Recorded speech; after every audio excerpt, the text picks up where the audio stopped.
Kia ora. So Singularity University, day 4, expert number 3. His name is Kian Gohar.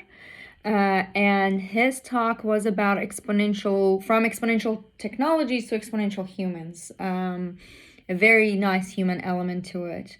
If you run a big company or a big team, then this one is definitely for you. This talk and the takeaways.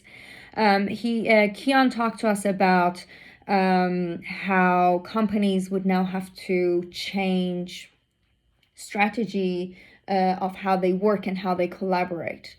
One thing he said I really liked is, if you think you can take an analog way of working and then just add Teams or Zoom to it and call that digital, you're wrong. And then he showed us examples, talked to us about examples of some of the high performing companies. And one thing they do, and this is a bit that you're gonna like if you lead a team, is actually crowdsourcing collaboration. So he said a meeting does not start a collaboration. You can start collaborating before you have a meeting, and then have the meeting to then kind of see what are those key takeaways from the collaboration. So one thing he did with us, an exercise, was he had a spreadsheet it's an existing technology. We've had it for years.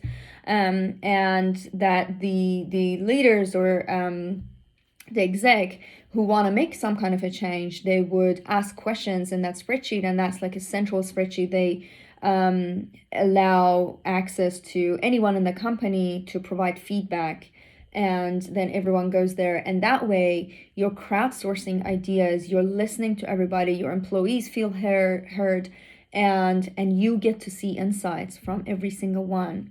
So yeah, very, very insightful. Thank you, Kian, for that. And if you work in a company, a big company, or you lead a big team, and you've had any examples of such collaborations, or you think this is a good idea, you want to try it, then please make sure you write that in the comments. Cheers.